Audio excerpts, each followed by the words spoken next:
Even This Is a Day I Would Choose Again by Enchanted Tales Hub. It was the kind of snow that buried even sound, soft, endless, falling like breath from the sky. I was walking home from the woods, hands raw from chopping frozen birch, when I saw her. A shape in the white. Too still. Too quiet. Feathers ruffled like torn silk, one wing bent at a wrong angle. She blinked once, her eye golden, wounded but alive. I crouched slowly. She didn't move, just watched, like she already knew I wouldn't harm her. I wrapped her in my scarf. She weighed almost nothing, a ghost with bones. At home, I made space on the bench by the stove, laid down an old quilt, lit the lantern, and cleaned the blood from her feathers. The wound was clean sharp, like arrow or trap, but not deep. I whispered, even though she was only a bird. "Don't move," I said. She didn't.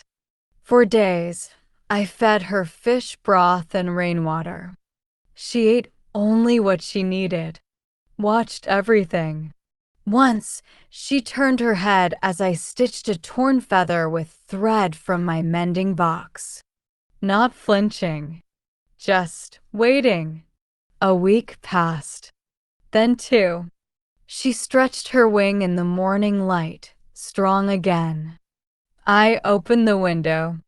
The wind was soft, and for a moment I thought she'd stay. But she tilted her head, a gesture that felt like goodbye, and took to the air. No cry, no pause. Just snow falling behind her like a trail I didn't know I'd one day follow. Snow had fallen for days. That soft, drifting kind that never truly lands, just lingers. I hadn't spoken to anyone in weeks. The silence of winter suited me. I was setting more wood by the fire when the knock came, just once. Not hurried, not fearful, just certain. I opened the door. She stood there barefoot in a thin gray robe. No coat, no bag, just pale hands curled around nothing. Hair black as ink. Eyes like golden glass. "Do you have a room?" she asked. Her voice was soft, like wind passing through cloth. I stared too long, then stepped aside. "Only one," I said. She walked in like she already belonged there, and sat beside the fire as if she remembered it from some other life. She didn't speak of where she came from, and I didn't ask. Not because I didn't wonder, but because some silences feel like delicate things, and I've broken enough of those in my life. She moved gently through the house, barefoot, never leaving a trail. In the mornings, she brewed tea with dried plums and poured 2 cups without a word. She folded the laundry I had forgotten, repaired the lining of my coat with my own thread, but a stitch I never learned. At night, she sat by the fire, hands resting on her lap as if she used to sew, but had forgotten how. I think we both pretended this was normal. I think we both knew it wasn't. One evening, as the snow began to thin but the cold stayed sharp, she spoke again. "Do you have a loom?" I shook my head. She nodded, as if she already knew the answer. "I need one," she said. "I can weave. It might help." Something in her voice felt older than her hands. I traded 2 bolts of my best cloth and a carved spoon for an old cedar loom and carried it home in a sled. She placed it in the far corner of the room and hung a curtain around it, nothing heavy, but it moved like mist even when there was no breeze. "This is the only thing I'll ask," she said gently. "Please, Don't watch me when I work. I agreed, though I felt the weight of the promise settle in my chest like a stone that would someday roll loose. At first, they only glanced. A girl in my house was odd enough. A girl with moonlight skin and no name, stranger still. Where did she come from? They asked. What's she doing in your home? Is she your wife? I didn't answer. I brought her woven cloth to the market once. Only once. The silk shimmered like river water under starlight. It sold in seconds. After that, their eyes changed. Who is she really? Where did she learn this? Are you hiding something? I told them what I could, which was nothing. But nothing can be dangerous when people are hungry for wonder. It started at dusk. A soft clicking like bones tapping wood, then a whisper of thread sliding over thread. From behind the curtain, shadows moved like wings. No humming, no muttering, only stillness except for the loom. She wove through the night and emerged at dawn with cloth like I'd never seen. Silver gray, like clouds right before snow. Cool to the touch, but it glowed faintly when I held it near the fire. I touched it once and dreamed of wind. When I returned to the village with a single fold of her woven silk, they didn't haggle. They just stared. The merchant dropped her coins before I named a price. Word spread. By the end of the week, 3 men came asking for custom robes. By the end of the month, they brought coins, spices, and offered to build us a second home. Can she make more? They asked.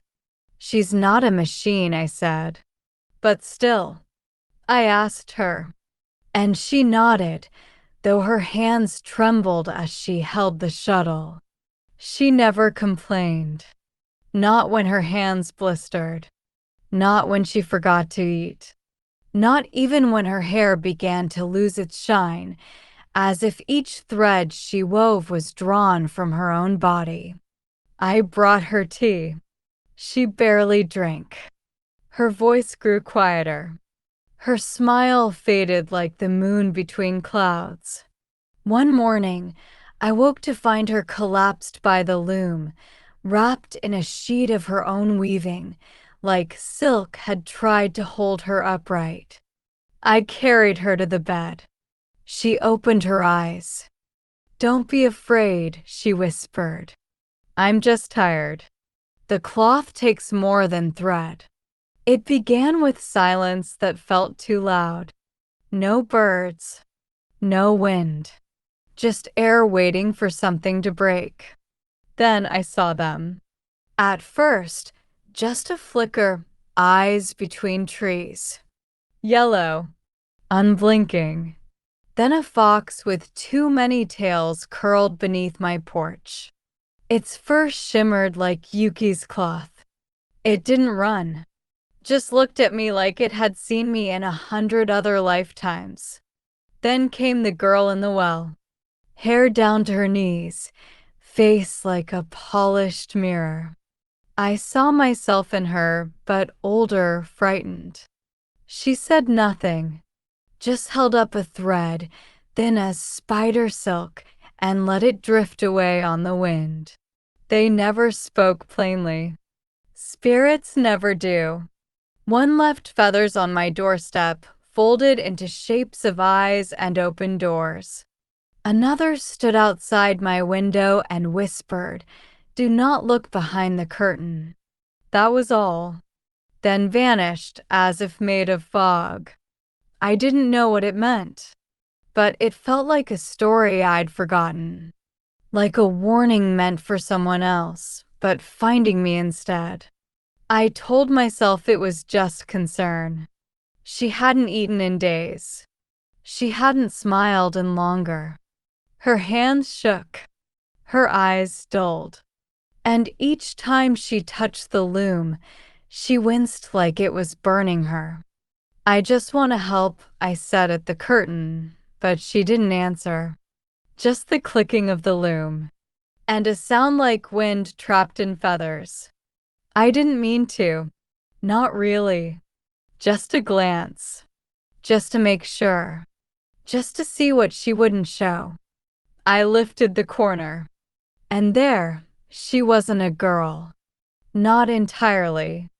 Her arms were wings half unfolded, white feathers streaked with blood. Her back was bent over the loom as if pulled by invisible threads. Her hair drifted behind her like it had lost its weight. She wove with her own feathers, one by one, pulling them from her skin and pressing them into the cloth. She didn't turn, didn't cry out, but the air changed, tightened, shivered. The loom stopped. That night, she didn't come to the fire. I waited and waited until finally she stepped into the room, a shadow of herself. She looked at me and didn't blink. You looked, she said. I wanted to explain. But how do you explain a broken promise to someone who trusted you with their whole self? Her eyes were no longer gold, just empty. And before I could speak, before I could beg, she was gone. No footsteps, no scream, just a single feather on the floor where she'd stood. The house felt wrong after she vanished. Not empty, just misaligned. The curtains still swayed, though no one breathed near it. The loom sat quiet, half a feather left in the shuttle. It never worked again. I didn't sell the cloth, didn't open the windows, didn't eat for days. The feather she left behind refused to burn, no matter how hot the fire. It only shimmered and sang softly, like wind through wings in another world. It was the fox again. 6 tails like river smoke, eyes like polished jade. He stood at the edge of the path as I gathered wood and waited like he'd always been waiting. I didn't chase him this time. Tell me who she was, I said. I know you knew. He yawned, then sat. Not who, he said, but what? She wasn't meant to stay, he added, but she did. Then he blinked slowly, as if deciding something. If you want to know her story, he said, you'll have to go to where she left it. That night, I built a fire beneath the full moon. The mirror-faced girl appeared again, holding a thread between her fingers. It gleamed like silver in moonlight. She knelt. Press the thread into my palm. You want answers? She said. She's in the spirit world now, in the loom court. My heart clenched. What is that? She didn't reply, but behind her a gate appeared, not made of wood or stone, but of mist and feather and memory. Step through, she said, and you will find her. But to follow a spirit, you must leave behind your name. The thread pulsed in my palm, like it recognized me. The thread in my hand grew warm as I stepped forward. The gate didn't open, it unraveled, like cloth being pulled apart until there was only air and something beyond it. Snow vanished. So did the fire, the trees, the sound of my boots in the dark. I blinked once and the world changed. I stood on a bridge of glass over a sky of stars. Below, clouds floated like islands. Above, lanterns drifted upside down, glowing with breath instead of fire. There was no wind. No up, no down. Just movement. A woman with moth wings passed without a word. Her skin shimmered like pressed flowers. 2 children made of ash played with paper boats that whispered when they sank. No one looked at me. Not yet. A voice whispered from nowhere and everywhere. No names, no lies, no debts unpaid. I felt my name slip from my tongue like a leaf into water, still mine, but unreachable. In my pocket, the thread still pulsed. One rule remained unspoken, but I felt it in my bones. Don't forget why you came. She was there, the girl with the mirror face. Again. But here, she had no reflection. She handed me a pouch of water that shimmered like silver. You'll need this, she said.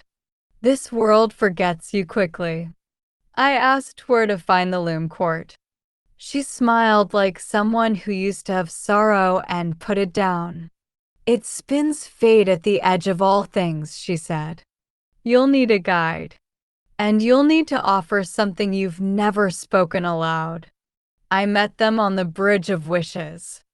They were small, no taller than my chest, wearing a robe stitched from fallen leaves. No face, just smooth skin where eyes and mouth should be, like untouched clay. But they spoke in my voice. Looking for someone? I nodded and held out the thread. They tilted their head. If she's in the loom court, you'll never reach her alone. I can guide you. A pause. But nothing here is free. I have no coin, I said. They laughed, a hollow sound like stones in a jar. Good. We don't trade in coins. What then? They reached for my sleeve, fingers long and cold. Tell me a truth you've never told anyone.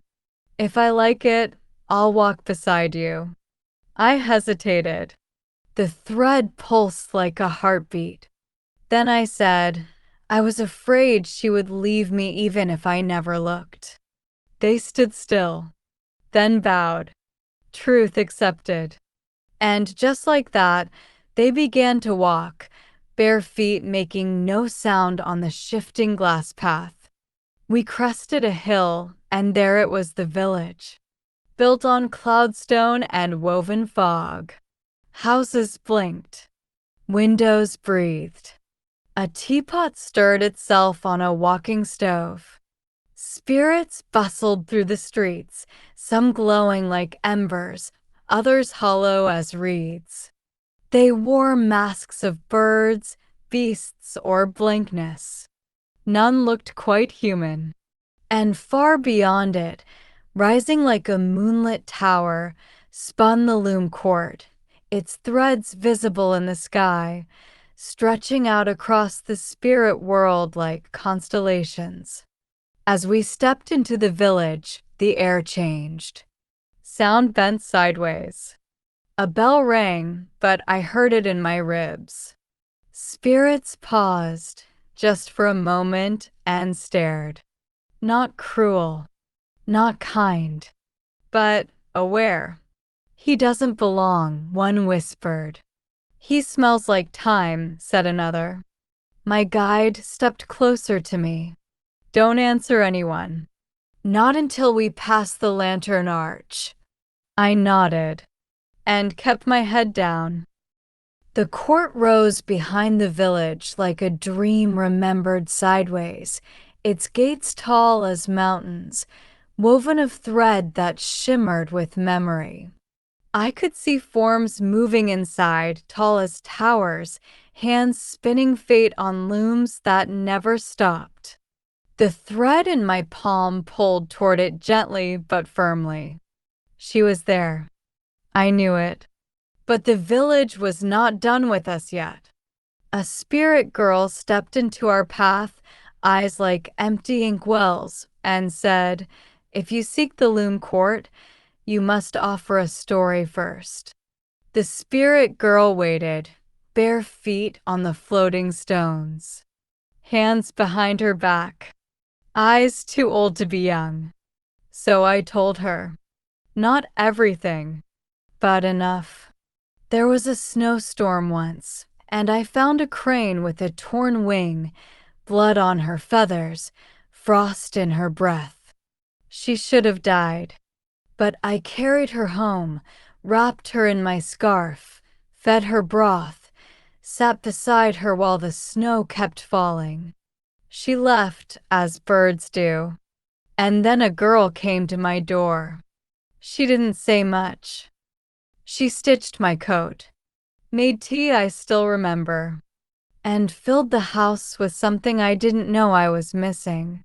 I think she stayed out of gratitude. I think I loved her for it. And maybe she loved me too for the silence I gave her until I broke it. The girl listened, head tilted. When I finished, she stepped forward and placed her hand on the thread in my palm. It pulsed once, then stilled. "That is a story," she said. She turned, and without another word, led us down the glowing path toward the court gates.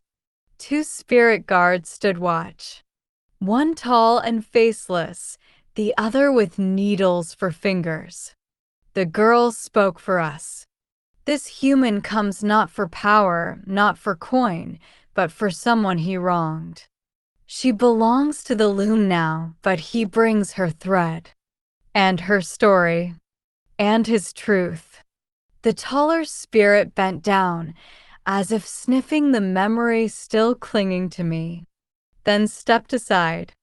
The gates parted like parting silk, and I stepped inside. It was not one room, but many at once, a hall, a tower, a sky stitched shut with thread. Great looms stood everywhere, some the size of barns, others no larger than a hand. And all of them weaving, always weaving.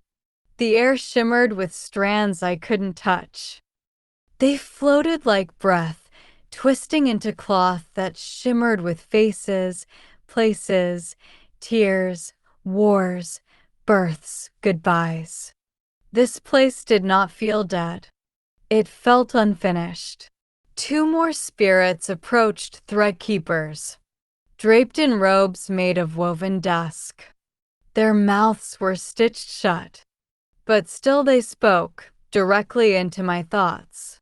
"He brings a thread. He seeks what left this court." She was not meant to go. They did not ask. They already knew. One touched the thread in my palm, and it floated upward, glowing brighter, pulling itself toward the stairs. "Follow," they said. The stairs wound up into a tower that bent with the wind of memory. At the top, in a chamber of stillness, she sat, the queen of threads. Eyes shut, hands in motion. She spun thread from something unseen, stories, maybe, or regrets. Hair long as river lines, woven with charms from every world. The queen's voice filled the chamber like wind through thread. "You came here to take her back. But do you know the story of the one you seek?" I stood silent. "No," I said, "but I want to. Tell me." "She was once a princess," the queen began. "A mortal like you. But her heart was cold, ruthless, unkind, cruel not by mistake, but by choice. She took without giving, spoke with fire, and let kingdoms crumble for her pride.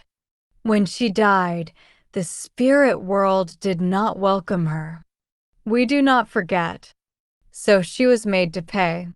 She became a crane, wings torn, voice gone, flesh and bone wrapped in silence and sorrow. That is when you found her. You, a weaver in the snow, took her in. Your kindness did something even judgment could not. It healed her. And that is dangerous, for healing can grow into gratitude, and gratitude into something else." The queen stepped closer, her robes trailing stories across the floor. She came to me, this crane girl, weeping with human longing. She begged to repay her debt. "Let me serve him," she said. Let me live beside him, weave for him, care for him, until what I owe has been returned." I said yes, the queen continued, "but only with one law. He must never look while you weave. You know the rest." He looked. Her thread broke. Her debt was paid. And she came back not as a girl, but as what she was, a spirit.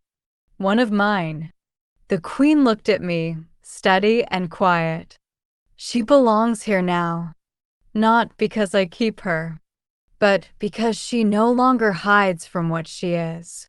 The chamber was still, but my thoughts weren't.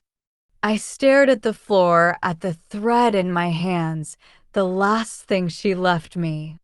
"She was with me for such a short time," I said, but I stopped. The words caught in the space between hope and truth.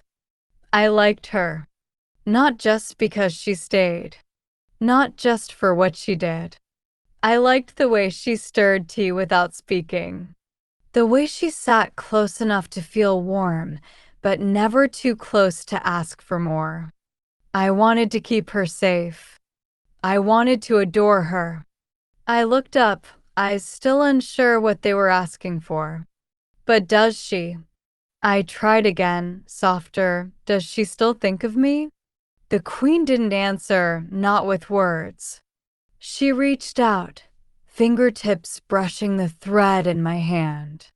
It trembled like a bell touched by wind. Then it pulsed once, alive. The air shifted. Threads in the chamber lifted, as if the world had drawn a long, quiet breath. And then I saw her, not in the corner of a loom, not in memory, but walking slowly toward me. She was Yuki, but not as I remembered. Her form shimmered, half mist, half light, a crane in motion, and a girl made from sorrow and something more tender than time. She looked at me as if I were the thread she had dropped and never stopped missing. "I heard you," she said. "I didn't mean to leave," she whispered. "I didn't want to go back. But the rules were made before I knew what love was." I took a step toward her. She didn't vanish. "I want to return," she said to the queen. "Even just for a short while. Let me be with him." The queen's face remained unreadable. "You ask for what was already spent. A second crossing is not a gift. It is a price." The queen stood. Her loom stilled. Even the spirits outside seemed to pause. "To return to the mortal world," she said, "you must give something equal to what was lost." She looked at me. "He must pay it." I swallowed. "What is the price?" Her eyes darkened, as if they could already see my answer unraveling. "One season of life for every day you spent together. You may go back with her, but it will cost your years." I didn't need to think. Not really. The numbers didn't matter. The math of the heart never has. "Yes," I said. The queen raised an eyebrow, but I didn't flinch. "Yes," I repeated, with all the steadiness I could find in my bones. "I know it will shorten my life. I know the price is steep." I looked at Yuki. She was already weeping silently, like snow that melts before it touches the earth. But in the days I have left, I'll wake up with her beside me. I'll laugh. I'll learn the shape of her real name, not just the one I whispered in dreams. I smiled. For that, whatever remains is enough. The queen stepped down from the loom dais. Her robes trailed thread silver, copper, pale blue, and the floor shimmered beneath her feet. She raised her hand, and the chamber shifted. The walls became cloth, rippling gently like a curtain between worlds. You have chosen, she said. Not all mortals would. She looked at Yuki. Not all spirits would either. She reached into her sleeve, pulling a spindle made of bone-white wood. With it, she drew a circle in the air before us, a gate made not of stone, but of thread. It pulsed softly, like breath, like time. She turned to me. Your days will be fewer, she said, but may they be full, live each one as if it were stitched by your own hand. Then to Yuki, you have paid your debt. You owe no more. But love, as you now know, is a choice we keep making. She stepped back. The gate shimmered brighter. Go now, she said. Together. And do not look back until the thread of this world has vanished. We stepped through the gate of thread, hand in hand, and the air around us changed. No more spirit world hush, no shimmer of memory. Only breeze. Only sky. We were back. I looked beside me, and she was changing, even as the grass brushed our feet. No longer mist. No longer feathers. Just Yuki. A woman alive. Eyes full of something she had never known before, hope. We found a home not far from the sea, with windows wide enough for her laughter to fill the rooms. She still wove, not robes of spirit cloth, but blankets for winter, scarves that caught my scent in their thread. And I carved wooden cranes from memory, lining the shelf above our hearth, a reminder of where we'd been. We don't count the days. We rise, we eat, we walk through market stalls. We sit on the porch and name clouds with silly names. And some days, when my bones ache more than usual, she wraps her arms around me and says, even this, even now, is a day I would choose again. I smile, because she's right. No one knows how long a life is, but we know how to live it now. And that is more than most will ever learn.